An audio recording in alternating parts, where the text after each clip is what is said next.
Good morning, everyone. It's so good to be back with my Grace Church family after a time on vacation. And listen, there is no place like home when it comes to worshiping God. The second service, I was like, I cannot sing. I should not sing because my voice is going away because I think I was singing too loud in the first service. But there's nothing like worshiping with your own family. And if you're watching online, this is a challenge I want to give you as well. If you're still figuring out if it's okay online or whether you need to be in a building with others, like, it's just not the same thing. Like, find a place, whether it's our church or somewhere in your local community, find a place where you can connect with others and worship with them. As we went after a very, very busy season of ministry and we went on vacation and rested and thought about things, it's interesting to me that you can be in one moment and a lot of things are incredible and going really well, but you can also be at the same time facing some real challenges and difficulty. And it is really easy for us to have faith and to stand strong in our faith when life makes sense. It is easy to have faith when you pray and a door opens, or when you pray for a relationship and it improves, or your financial situation changes, or a diagnosis goes from bad to good. The challenge is when life doesn't go the way we hope. Faith becomes harder when we know what we believe about God, like in our heads, but circumstances seem to point to something else. So I pray and it seems like there is no answer. I ask God to change something and it doesn't seem to change. And I think it's somewhere in that gap between knowing what we believe about God and facing circumstances that seem to tell a different story. Somewhere in that gap, questions form in our faith journey. Doubts sometimes start to creep up. And if you've ever been in a place like that in your own life where you're going through really hard circumstances and maybe some good things are still happening, and you start to grow questions in your mind and your heart about your faith, or you start to form some little doubts, and I don't mean like big things like I don't believe God is there, but little doubts in your heart. Is God really good? Does He really care about me? Does He hear my prayers? If you've ever struggled with something like that, I want to tell you, you're in good company. Because there's a man in the Bible who probably knew Jesus better than anyone except for his mom and his dad. And he wrestled with some of that. And today we're going to read from the book of Luke, where we are going to read from someone so incredibly faithful, but that struggled with questions when he walked into a situation or when he faced a situation that he didn't ask for. We're in a series called Coming Face to Face with Jesus, learning from people that encounter Jesus face to face and seeing how it affected their lives. And we've been on a journey. We talk about how grace changes us when we encounter it, how religion cannot replace a relationship with God, how we deepen it by praying, how we can encounter Jesus and still choose to walk away like Judas did. And today we're going to talk about something harder. I want to follow God. I want to believe everything about it, but my circumstances make it so hard. And the man we're going to look at today is John the Baptist, a man that for the first time he encountered Jesus, he was still in his mother's womb. The Bible says when Mary went to visit Elizabeth, and she came, the baby in Elizabeth's womb leapt. Like John literally was excited because Jesus in his mother's womb were in his proximity. And he was a cousin of Jesus. He was called by God to prepare the way for the ministry of Jesus. And what you will see today is his story reminds us that faith is not the absence of questions, but it's about knowing where to go with your questions. So our topic today, for the fifth part of our series, Coming Face to Face with Jesus, is when faith has questions. When faith has questions. And we'll be reading from the book, the Gospel of Luke. about the story of, and John is not physically in the story, but you'll see why we are reading this. And I'm first going to read a little short part that gives an intro to the story. I wanted to skip this initially because this is a bit of a longer sermon with a video clip, but I'm like, man, you have to understand what's happening to see the contrast between the second part that we're going to read. So if you've got your Bibles, you can open to Luke 7, and we're going to start reading today from verse 11. And this is the backstory. I'm not going to preach about this. I just want you to keep this in the back of your mind. Okay, verse 11. Soon afterwards, so Jesus is just going around. He just healed a Roman soldier's son. He's doing incredible work. And then we read, Jesus then went to a town called Nain, and his disciples and a large crowd went along with him. As he approached the town gate, a dead person was being carried out, the only son of his mother. And she was a widow, so she's got nothing left. And a large crowd from the town was with her, and when the Lord saw her, his heart went out to her, and he said, "Don't cry." It's like, isn't that a weird thing to tell someone who just lost their only family member, her son, and he's like, don't cry. But why did he say it? Verse 14, he then went up and touched the bier they were carrying him on, and the bearer stood still, and he said, "Young man, I say to you, get up." And then the dead man sat up and he began to talk. And Jesus gave him back to his mother. They were all filled with awe and praised God. "A great prophet has appeared among us," they said. "God has come to help his people." This news about Jesus spread throughout Judea and the surrounding country. Jesus didn't only heal people. He literally raised a dead man without anyone even asking him. He just raised him from the dead. And this news starts to go around. People start talking about it. This is not the kind of thing you can keep to yourself. Okay, this is better than a Maple Leafs win or whatever you cannot stop talking about. This is incredible. And it reaches the ears of John the Baptist. And we're going to see, it leaves John with questions. And we're going to watch a video clip from the TV series called The Chosen. It's a series it's a fictional series, but it's based on the Bible, helping us to see what some people went through as they encountered Jesus. So we're going to watch a video clip of the question that arose in John the Baptist when he heard about all of these amazing things that Jesus did. Master. Yes. What do we have here? These are two of your cousin's disciples, Avner and Nadab. Jesus of Nazareth? That name I respond to readily, though I'll not be returning to Nazareth in this lifetime. The baptizer has an urgent question for you. I recognize you from the day John introduced me to Andrew. Behold the Lamb of God who comes to take away the sin of the world. Yes, good memory. My cousin can get excited. So, what does John want to know?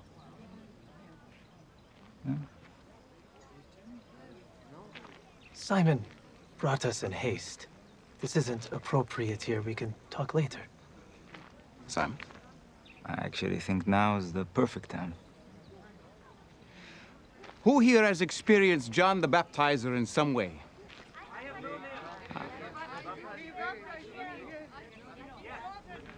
I know some of you rejected John, but some of you believed his message. He has had a profound impact on so many in this region. And these are two of his disciples, so let's welcome them.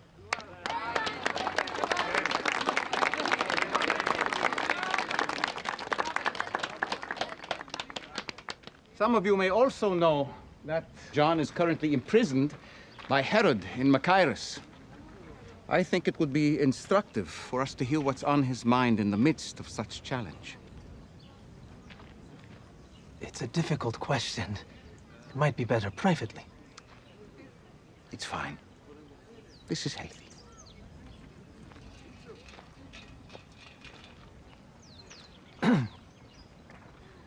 He sent us to ask you if you are really the one who is to come. Or should we look for someone else?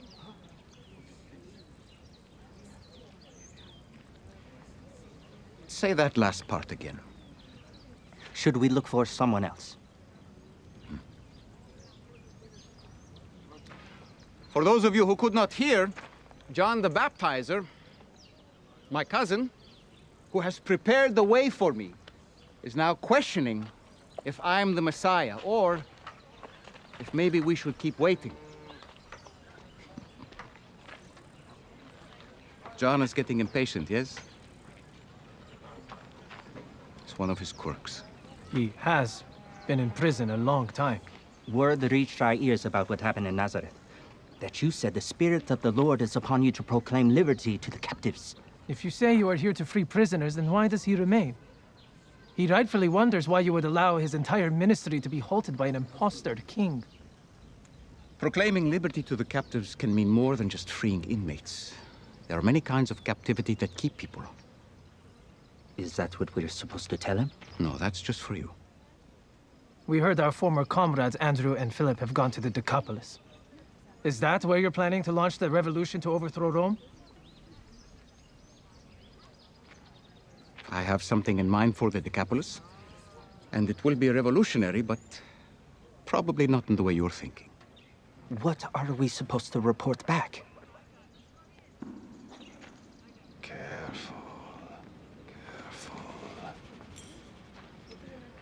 Go and tell John what you hear and see. The blind receive their sight.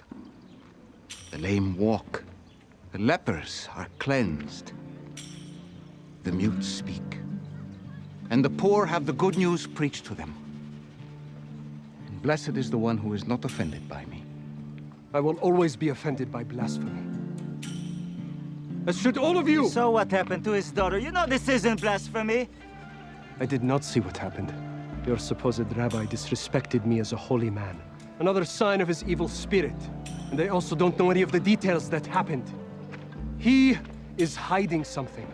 And I cannot stand here and allow you all to be deceived by his sorcery. Even if I'm the only one willing to protect you. Go. Relay to my cousin what you have seen and heard here today. And add to that the dead are raised as well. And tell John I love him.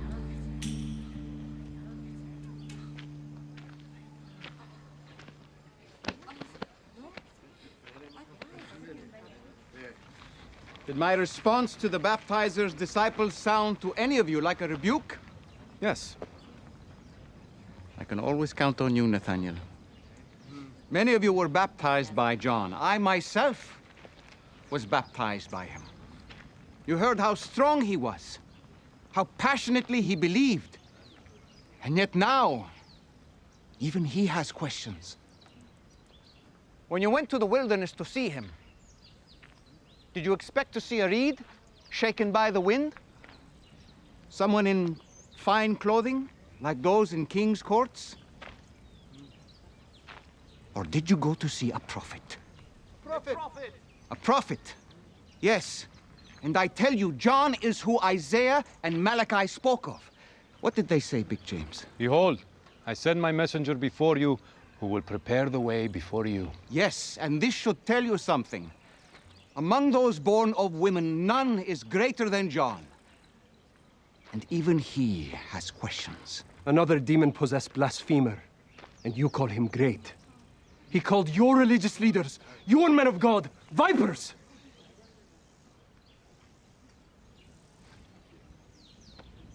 Are you going to say something? I think his silence is his response. And here's what's so wonderful, though.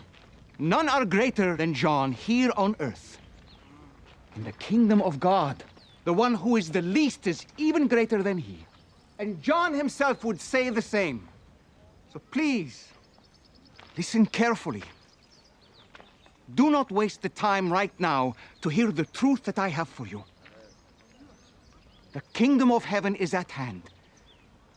Yet so many in this generation are missing it. Do not miss it. Those of you who have rejected John's message of repentance, and those who are now rejecting mine, you remind me of the children in the marketplace that play games while the adults are busy. And you know how they pretend to be adults in a wedding or even a funeral. You are like the children who refuse to play. Whether it's a happy game or a sad game, it doesn't matter what it is. And like Aesop's fable, the others say, we played the flute for you and you did not sing. We sang a dirge and you did not weep. You and those in your order say John has a demon because he lived in the wilderness, preaching repentance while refusing bread and drink. And now the Son of Man comes, preaching salvation while eating and drinking and dancing. And I'm called a glutton and a drunkard, a friend of tax collectors and sinners.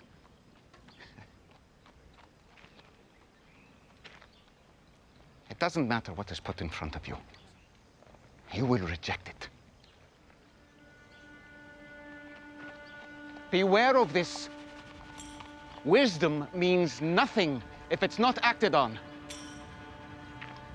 Wisdom is justified by all her works.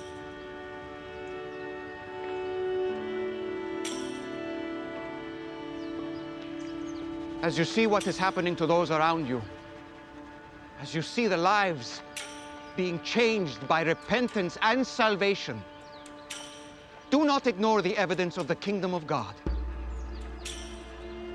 Woe to you if you do not receive it.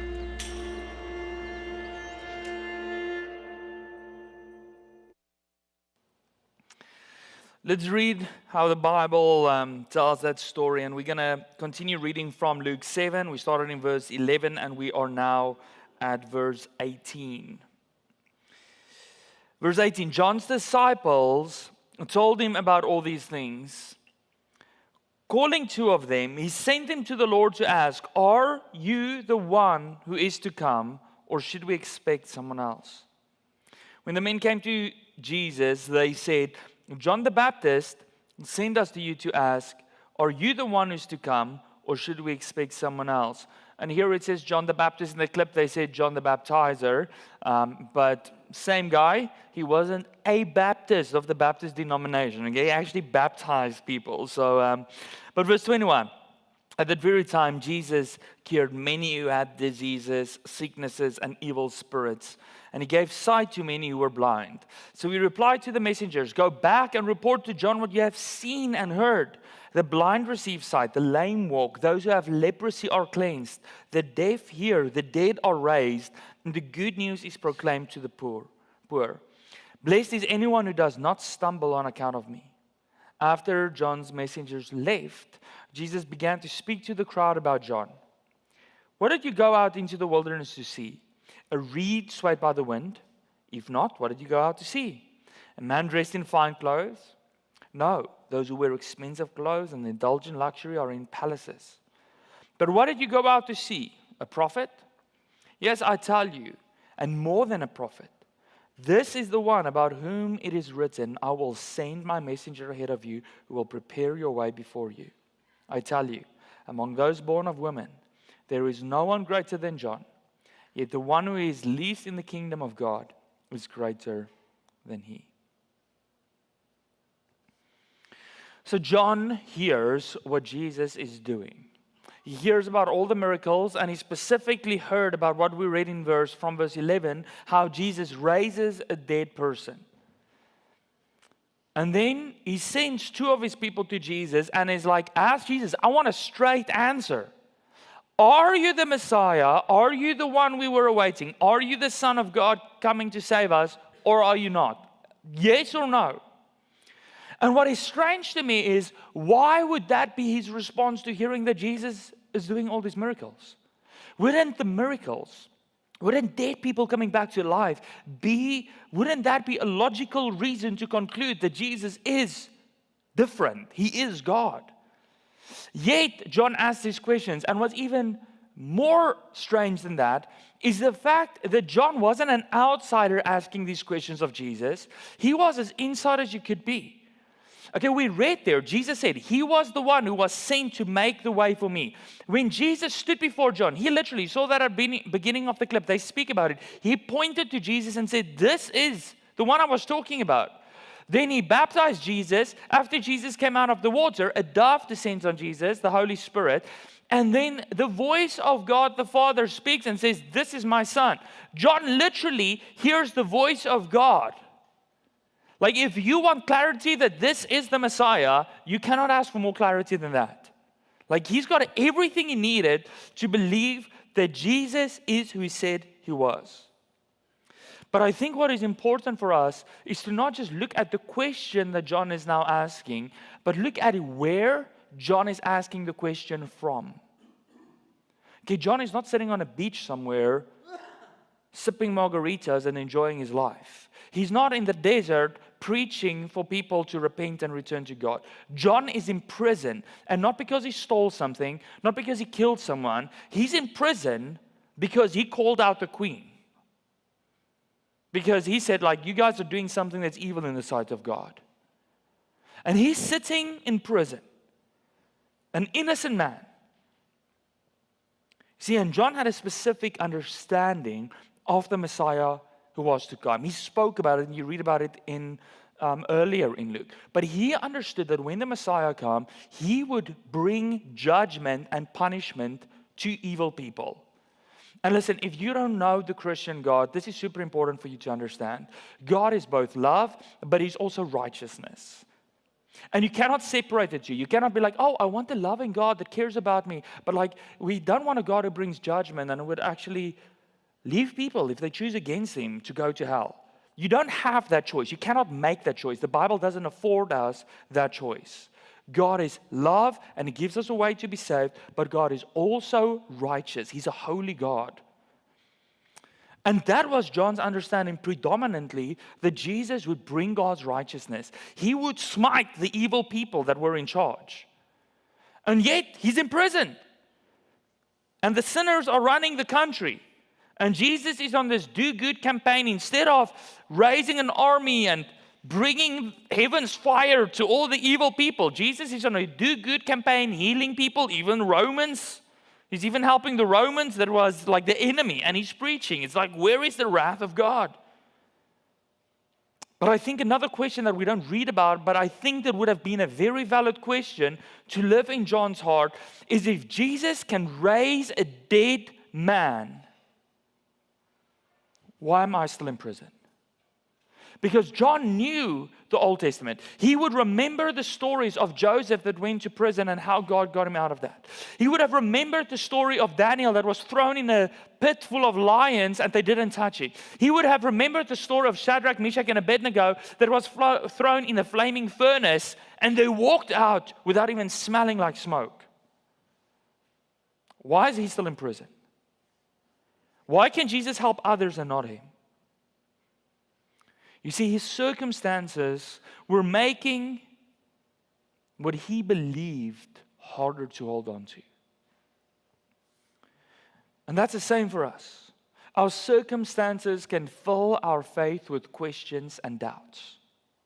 It is hard to believe, to hold on to what you believe when you are in prison. When you are in a prison of addiction that you just cannot seem to get out of. When you are in a prison of a relationship, a marriage, something that's just falling apart and it doesn't seem to get any better. When you're in a prison of financial struggles, whatever it might be, it is hard to hold on to what we believe when we are in prison. But I want to say this today. If you have questions, if you have doubts, we will never show you the door. You're welcome here. John also had questions. And ultimately, what we don't want you to do is to walk in here and pretend that you've got it all together and that you have no questions or doubts. Some churches, it seems like that's what you have to do. Not here, because when you suppress it, you go nowhere with your questions and doubts. You just allow them to grow. Ultimately, what we would love for you to do is to do exactly what John did. And that is take your questions, take your doubts, and bring it to Jesus. You see, John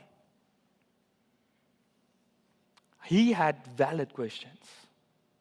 He prepared the way for Jesus, and now he's sitting in jail, and it doesn't make sense to him. But he does not walk away from Jesus. He does not doubt and say, like, you know what, the only option for me is to not believe it anymore. He immediately asked of his people, he's like, go to Jesus and ask him. Take my question, take my doubt, ask Jesus. You see, faith can have questions without walking away from Jesus. Faith is not the absence of questions. Faith is knowing where to take your questions. And this is so important. If you struggle with questions about faith, if you have doubts, take it to Jesus. And if you need to speak to people about it, choose your people carefully. Because if you go to the wrong people, they will deepen your doubt. They will tell you, yes, you shouldn't hold on to God, or yes, you shouldn't believe that. John picked carefully. He picked two people who did what? Took his questions to Jesus. So if you have doubts, if you have questions, ask people who will either point you to Jesus or people who will take your questions to Jesus in prayer. But ultimately, the point is we have to choose to go to Jesus when we have questions and doubts. Otherwise, if you don't do it, your situation, your circumstances will tell you that what you are seeing is all there is. Here's the problem with us as human beings. Our situation and circumstances constantly change. Our emotions fluctuate with our circumstances. Our thoughts change based on our circumstances. So we cannot allow our changing circumstances, we cannot allow our fluctuating emotions and thoughts to determine what we believe. We need to go to the one who's unchanging, to God with our questions. So John sends these two to Jesus. He's like, I have questions, but I know where to go. And then Jesus gives him the kind of answer that none of us ever want when we pray. He's like, are you the Messiah or not? Like, just a yes or a no. Jesus doesn't give him a yes or a no. Right? Like, Jesus, just tell me, will I get out of prison or not? Nothing about that. Jesus, just tell me, are you going to overthrow the Romans? Nothing about that. It's like, come on. Where's the question that I want? Jesus doesn't reassure him that he's going to bring judgment. He doesn't reassure him that he will free him from prison. But Jesus sends him back with words from the book of Isaiah.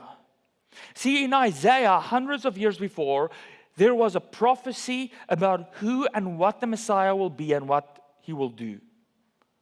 And Jesus literally quotes different passages from Isaiah. He says, go back. And this was prophesied about Jesus. It's like, go and tell John what you see. So look at what you see, compare it to what Scripture said, and see that I am who I am. The blind see, the lame walk, the lepers are cleansed, the deaf hear, the dead are raised. The good news is preached to the poor. So Jesus is effectively telling him, look again at what's going on. Scripture is being fulfilled. The very miracles that left John with questions were the things that show Jesus was the Messiah. But here is something that I want you to see. John, as a good Jewish man, probably knew a lot of what the prophet wrote by heart. Isaiah 61 says these things, but then it adds, and he will set the captives free. Can you imagine when they came back and they're like, John, Jesus said to tell you, this is what's happening. The deaf can hear, the dead are raised, the mute can speak. And he's like, and the captives are set free? It's like, no, he didn't say anything about that. Only thing that mattered in John's situation, right? The captives are set free. But Jesus doesn't say that. He didn't in that moment meet John's expectation of what a Messiah would be. And John was not wrong that the Messiah would bring judgment. Ultimately, that is what Jesus will do, what the Bible tells us. But he was wrong about the timing of it. And he was wrong about the method of how Jesus would do it. John's expectation, this is the problem. His expectations became the filter through which he judged Jesus. And our expectations of God creates a filter through which we view Jesus. And then what do we do when our expectations are not met. You see, we do the same thing as John. We go to Jesus and we expect Jesus to heal this, to fix that relationship, to open a door, to remove pressure, to give me a promotion, to answer a prayer, to change a person. What do I do when He doesn't meet those expectations? Here's the problem that we face as human beings. When He doesn't, our disappointment shapes our theology. We start living with these questions. We start believing the wrong things about God because our theology wasn't solid. What do we do when Jesus doesn't say what we want in our circumstances? And before I say what our role is, I want you to just for a moment see what Jesus does. John, the one who should have known, the one who literally told others Jesus was the one who heard the voice of God saying, "This is my son," is having questions. And Jesus doesn't blast him for his doubt. Jesus is so incredibly patient with John. But what Jesus does, He doesn't say, "Hey, John, your prison doesn't matter." He doesn't give him a simple answer. "Hey, John, I'll open the prison doors for you."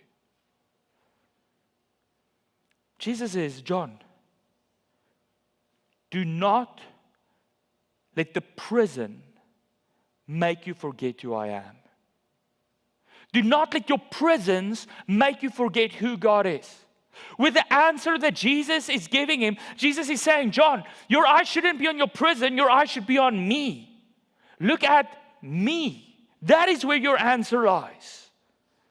And we need to realize as Christians that Jesus may not always meet our expectations, but He is still God.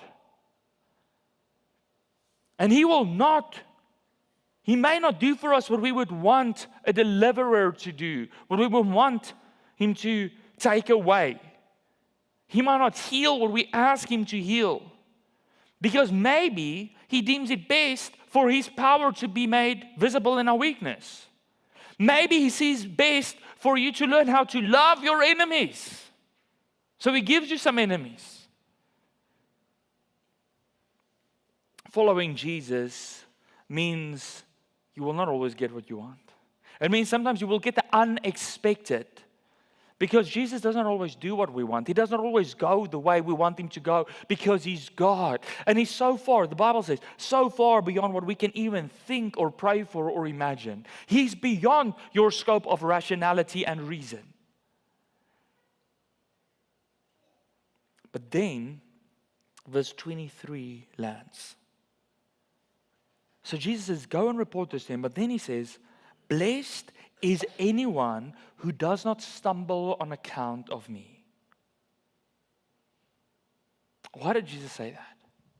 I think He wanted John to know that even if his situation doesn't change, even if he remains in prison, he should remain steady in faith and trust in God's plan. He shouldn't stumble because Jesus is not doing what He wants Jesus to do. His faith needs to remain steady. And it is a promise. He says, "Blessed are those." It is a promise of blessing for those who are not discouraged by the fact that things do not always go the way we want. It is a blessing for those, a promise of blessing for those of us who choose to trust God even when things go different than we expected. Can you imagine how confusing God's plan must have become for John if he lived longer? Because this Messiah that he expected to bring fire and brimstone and wipe out the Romans and everyone, He was crucified by wicked people. How is that a Messiah? How is that a Savior? It would have made zero sense to him. But you see, God's plan is different and bigger than ours. And the cross of Jesus, His sacrificial death and His resurrection, that was the ultimate triumph. See, if we follow this kind of Messiah, if we follow a Savior that's so much bigger than our understanding and our hopes and our dreams, that is beyond our time and space and our human limitation, then we are bound to encounter things that does not make sense to us. Things that don't go the way we think they should go. And for that reason, Jesus gives us this promise that if we do not get tripped up by him when he doesn't do what we want to, if we remain faithful in him despite not getting our answers that we want, we will be blessed. Following him is always worth it. God does not always give us what we want, but he wants us to have the kind of faith that remains even when he doesn't meet our expectations. John never got out of prison, but his faith remained. See, when Jesus does not meet your expectation, this is the answer that Jesus gave John. When he doesn't meet your expectations, return to what you know about him. Go back to what you know about him. Take your eyes off your prison and focus on who he is. Keep trusting that he's enough. Keep trusting that even when it doesn't make sense to you, he knows what he's busy with. But in the last part, verse 24 to verse 28, John's disciples have left. Jesus answered his question with a weird way and said, like John, only thing that you need to know is put your eyes back on me. Remember who I am. But then Jesus does something. He turns to the crowd and he gives them like a little mini sermon about John. And he's kind of like, what is he doing here? You see, because I think Jesus knew that people would stand there like, oh, that's the guy who always preached. That's the guy that we thought was like so close to God. And now he's got doubts. Maybe he wasn't truly a prophet. Maybe he wasn't truly a great leader. Like, I don't know, man. So before people can believe that about John, believe that he was not strong in his faith or not a great prophet, Jesus publicly honors John. And he says, John was not a reed swayed by the wind. He didn't just go back and forth. He says that he was not a man chasing comfort. He's like, they live in palaces. He didn't care about comfort. He cared about me. He wasn't merely a prophet. He says he was more than a prophet. Among those born of women, he said, there is no one greater than John. And this is remarkable to me because Jesus just spoke to two of John's disciples. It's like, Jesus, John is doubting. He's doubting you. And Jesus goes and he's like, you know what? Although he has these questions born out of confusion and out of his circumstances and the disappointment that he's faced, I'm going to affirm his faithfulness. Because despite his questions, he didn't give up on me. John's issue is not that he had abandoned faith. It's that his faith was being tested by his circumstances and it didn't make sense to him. And we've all been there. Where our faith is being tested by our circumstances and it doesn't make sense. Listen, questions, if you ever have them, doesn't disqualify genuine faith. You can have questions and still have a genuine, deep faith. And I'm thankful for our Bible. I'm thankful that there's not just Psalms about people praising God for everything He has done, but there's also Psalms and a whole book of Lamentations saying like, God, we don't understand this. It doesn't make sense. Because I don't always understand everything. I don't even always understand the church. What's beautiful to me is John's questions did not erase his obedience. His questions did not erase his calling that God had for him. His questions didn't erase his faithfulness to Jesus. He was never released from prison. He died in prison. After an evil queen worked out a plan to demand his head, they literally chopped off his head. They beheaded him. That doesn't make sense to us. But it matters to me that John actually died there. And you know why? Because the resolution of this story is not that John prayed the perfect prayer or went to the right person to pray and suddenly, because the right words were said or the right person prayed, his situation was changed and he walked out of prison. That is not the end of his story. The end is not that Jesus fixed his circumstances the way he wanted. You know what the resolution is? John kept trusting Jesus without getting the outcome he wanted. And I want that kind of faith. A faith that keeps trusting Him even when the answer is not what I want. Mature faith. Deep faith. Trust Jesus even when the answer is not the one we hoped for. Mature faith is not just having good biblical knowledge, memorizing scripture, showing up to church. It is trusting Jesus, even in difficult circumstances. Your faith can have questions without making you walk away from Jesus. So faith is not the absence of questions, but it is knowing where to take them, taking it to Jesus and trusting Him with the answer and the outcome. So maybe some of you are here today in a season where your faith has questions. You don't understand everything that's going on in your life. It doesn't make sense to you. You've been praying and you don't get an answer. You still believe, you still love Jesus, but it doesn't make sense. John knew that feeling. And Jesus did not shame him for that feeling. Jesus didn't shame him for his questions. He pointed John back to who he was. He said, John, just look at me. I am enough. That is what faith does. It brings the questions to Jesus. It looks at who He is. And it keeps trusting Him even when circumstances does not change. Because guys, ultimately, this life isn't all there is for us. Christians believe that there's more to come after this life, eternity with God. John never got out of prison, but Jesus was still the Messiah. God was still on the throne. And John's faithfulness was not forgotten.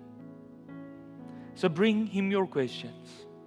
Keep looking to Jesus and keep trusting Him. Because ultimately faith is not about getting every answer you and I want. It is trusting Jesus even when the answers are not what we want. Let's pray. Jesus, I thank You that You know every circumstance. Every person in this room, every person watching or listening to the sermon is facing. You know every question that grows in our heart because of circumstances doesn't make sense. And I thank You that You don't reject us because of our questions, but that You invite us to find hope, to find peace and joy in You, despite our circumstances. God, we know You can change anything. You are a miracle worker. You can bring the dead back. You can heal the sick. You can fix even the most broken relationship. But we want our faith to be deeper than our desires. And I pray that for everyone here today. May our faith deepen to the point where even when we have questions, even when we struggle, that we will remain faithful to You, because You are enough. In Jesus' name we pray.